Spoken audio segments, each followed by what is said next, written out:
सम्मानित साथियों, जय भीम,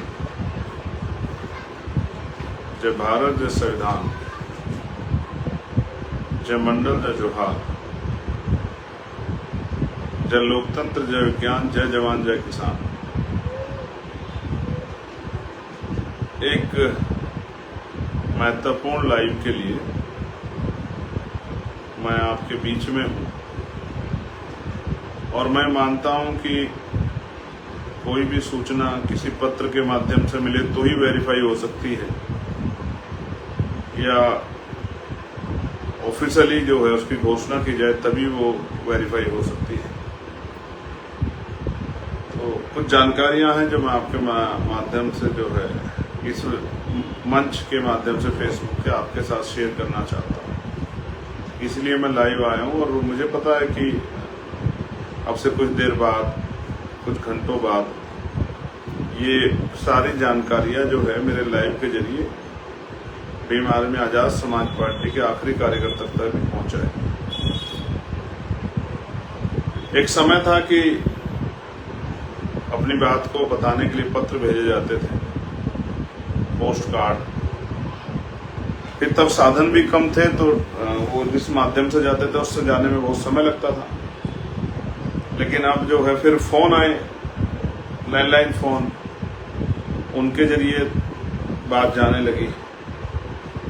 फिर मोबाइल फोन आए, तो पहले बटन वाले थे, कीपैड वाले, फिर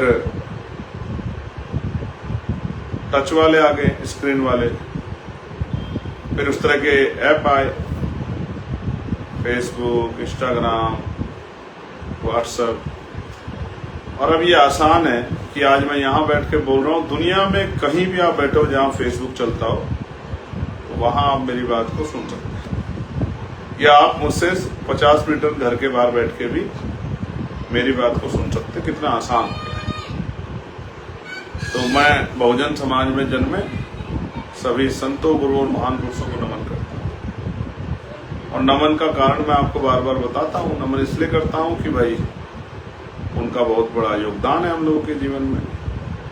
जिस तरह का जीवन हमें मिला है उसके लिए उन्होंने बहुत संघर्ष किए। अपने जीवन में उन्होंने तमाम तरह की परेशानियां देखी। और जब आप महापुरुषों का आंदोलन देखोगे तो हमारे महापुरुषों ने हमेशा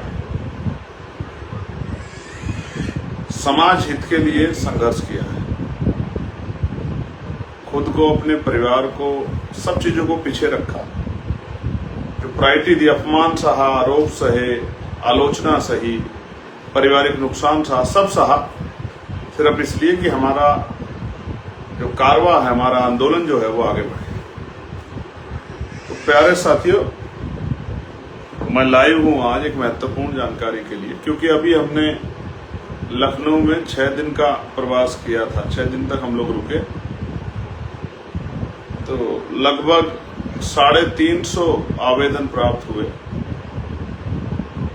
और उन आवेदनों को टास्क दिया गया, जहां 1 से ज्यादा आवेदन थे, कि भाई आपको ये काम इतने समय में पूरा करना है। और जल्द ही प्रदेश कार्यालय से या जिला मुख्यालय से उनको अंतिम सूचनाएं भी प्रकाशित हो जाएंगी।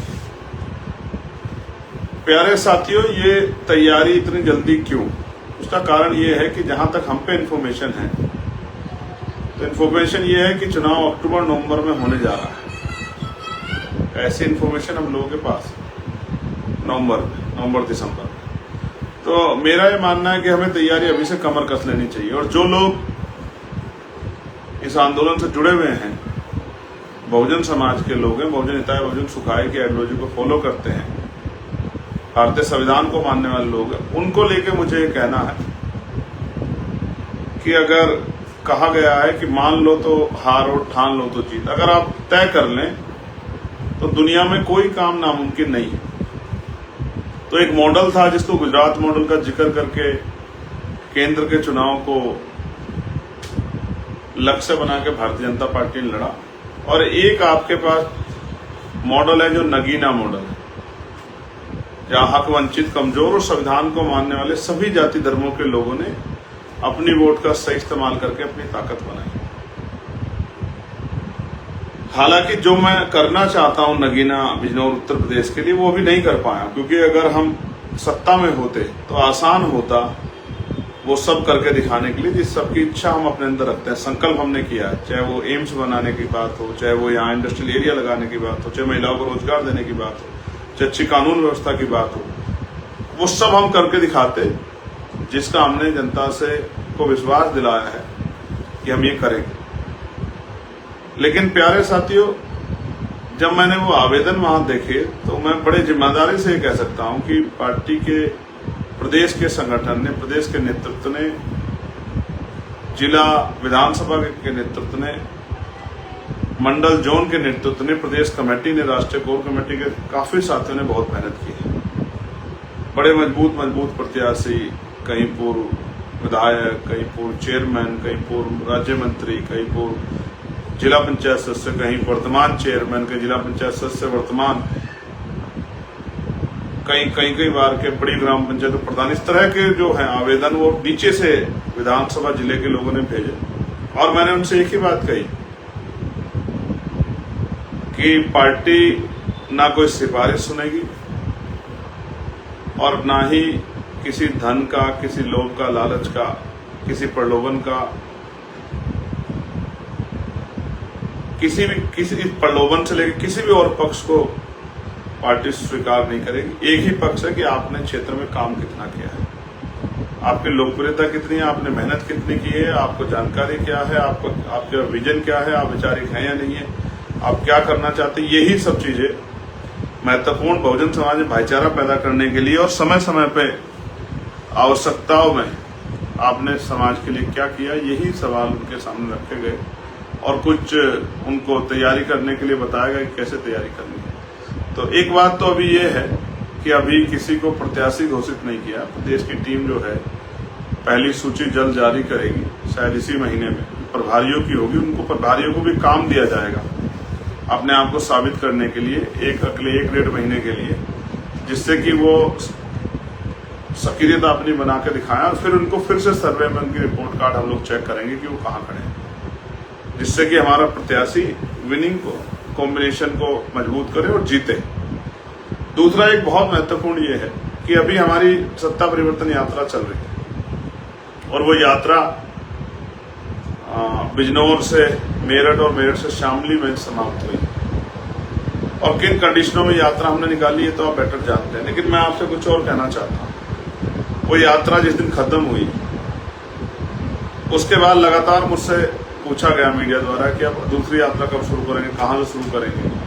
लेकिन इस बार जब पार्टी मीटिंग में चर्चा हुई तो चर्चा ये हुई कि हमने इतनी गर्मी में, भयानक गर्मी में कार्यकर्ताओं ने बहुत हिम्मत जुटा के यात्रा की, लेकिन अब हमने तय किया है कि जो हमारी ग्रुप ए की सीटें हैं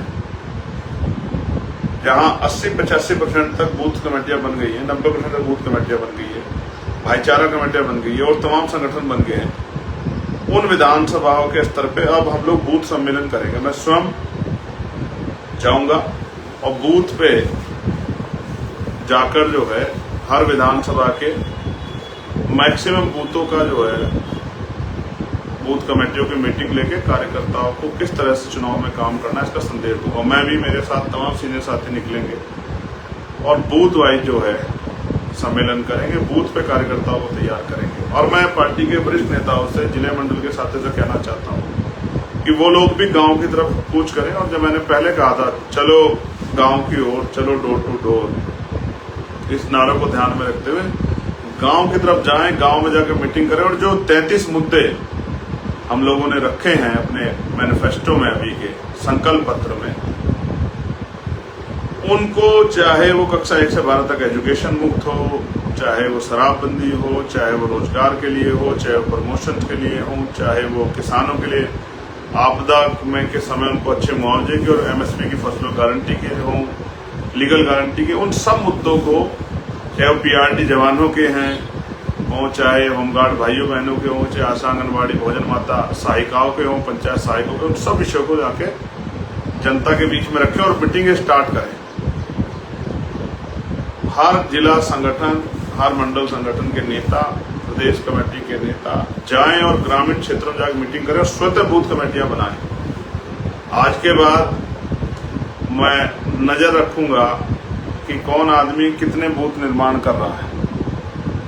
और वॉल पेंटिंग के लिए भी मैंने आपसे कहा था कि पार्टी के नीचे से लेकर चोटी तक के नेता, इवन मैं भी, हम सब लोग इस पार्टी कार्यकर्ता अपनी पार्टी को आगे बढ़ाने के लिए वॉल पेंटिंग करेंगे, दीवारों पे अपने नारे लिख के, और दीवारों को पुख्ता करेंगे कि लोग उनको पढ़ के पार्टी का प्रचार हो सके। मैं भी इसको शुरू करूंगा, आप भी इसको शुरू कीजिए। और मेरा आपसे आग्रह है सीनियर नेताओं से कि वो बूथ कमेटी बनाने पे अपना फोकस करें और ग्रामीण क्षेत्रों में जाके घर घर तक किन 33 मुद्दों को जो हम करना चाहते हैं उन 33 मुद्दों को लोगों तक पहुंचाने का काम करें। मेरा विश्वास है कि आप आज के बाद इस काम को तेजी से करेंगे और उम्मीद है कि आजाद समाज पार्टी उत्तर प्रदेश में अपने बलबूते एक मजबूत स्थिति में जाके खड़ी होगी, ऐसा मेरा विश्वास है। और अगर बहुजन समाज का आशीर्वाद सहयोग मिला तो मैं आपको विश्वास का एक दिला कहना चाहता हूँ कि जो 33 मुद्दे हम लोगों ने दिए उनको हम लोग 100% पूरा करेंगे, चाहे 150 गज का प्लॉट हो, चाहे बैकलॉग हो, तमाम उन सब चीजों को जो चीजें हमने मैनिफेस्टो में दी हैं, संकल्प पत्र में, उनको हम पूरा करेंगे। लेकिन साथियों निवेदन है कि उसको लेके गांव-गांव जाएं, घर घर तक उसको बांटें, उसकी फोटो स्टेट कराएं और लोगों तक पहुंचाएं। और दूसरा, बूथ कमेटी की तरफ जो है, मेरा बूथ सबसे मजबूत, बूथ जीतेंगे, चुनाव जीतेंगे, अपना बूथ बनाएंगे, अपना बूथ जिताएंगे, अपनी सरकार बनाएंगे, इन नारों के साथ ग्रामीण क्षेत्रों में निकलें। अपना बूथ जिताना है, आजाद समाज पार्टी की सरकार लाना है, इन नारों के साथ आप निकलें, गांव-गांव जाके लोगों के बीच में अपनी उन 33 मुद्दों को रखें जो जनहित के मुद्दे। और मुझे विश्वास है कि आपकी मेहनत से आजाद समाज पार्टी एक बड़ा मुकाम हासिल करेंगे। मैं जल्द आपके बीच आऊंगा, जब और कई चीजों जानकारियों के लिए मैं आपका धन्यवाद करता हूं और आपके लिए मंगल कामनाएं करता हूं। आप स्वस्थ रहें, दीर्घायु रहें। जिस तरह से आपने पहले समय समय पे सभी लड़ाइयों को लड़के ताकत दी, ऐसे ही आप इस बार भी अपनी लड़ाई को मजबूत करेंगे, क्योंकि 5 साल में एक ही बार हम पे ये अवसर आता है कि जितना अन्याय हमने सहा है, चाहे हम युवा हों, नीट का पेपर लीक हुआ हो, आज भी राजस्थान में एक बच्चे से के परिवार से मेरी बात हुई जिसने सुसाइड कर लिया, अच्छा पेपर हुआ था लेकिन पेपर लीक के बाद सुसाइड कर लिया, चाहे किसी भर्ती में घोटाला हुआ हो, मैं आपको विश्वास दिला कहता हूं,